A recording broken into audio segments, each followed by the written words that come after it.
Many have heard of the infamous Junkanoo Incident that is dated as far back as the 1970s. The Junkanoo Club was established and spearheaded by TCI's national hero, the late Jiggs McCartney. There have been many takes on the story, how it happened, and what exactly took place. After hearing the tales of the incident spread throughout the islands, it has been termed a defining moment in the TCI's history. News 4 found and spoke to Junkanoo Club member Clyde Colbert, who prides himself as being Jag's right-hand man back in those days. Colbert relived the story and related the story of how the incident went, which ironically stemmed from a misunderstanding when one of Colbert's friends threw a bottle at one police officer. The incident started when the cat threw the bottle, and the police came, okay? The riot squad came with the inspector, and they stormed the place. Then Jiggs got the inspector to draw his people out of the club, okay, off the premises. And the truck was there in the front of the premises with the officers inside standing and taunting the crowd, and the crowd taunting them. Jiggs and the inspector and Franklin Malcolm, and they was out there talking, right? I know what they were saying or what. Me and some friends was on the other side talking.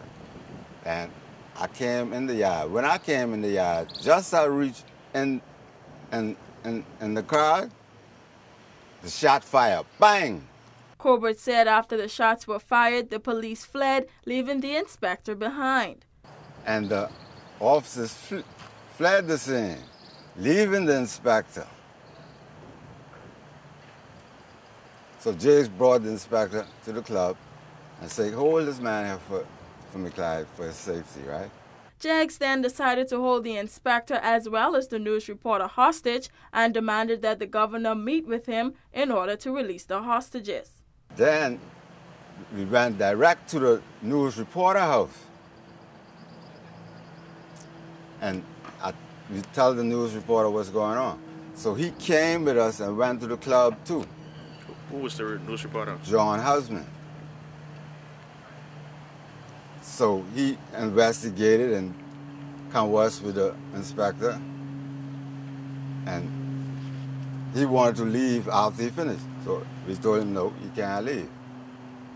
Anyway, we got the governor to call us, and we made an appointment for next day, and we will have a declaration for him to sign for all this shooting up and harassment, you know. Through this incident, a declaration was made and signed effecting changes in the community of Grand Turk and the TCI at large. And next day, the governor came. Jiggs gave him his declaration, and the declaration was in 14 days the squad's supposed to leave the island, and some youths they had in prison underage, we got the governor to release them, and the governor had to pay for the damages with the police, what happened in the club. And next day, 4 o'clock, the governor came, and me and Terrence Smith was witnesses to this declaration with Jiggs and the governor had. And we signed as witnesses to that. And that was the Junkanoo Incident.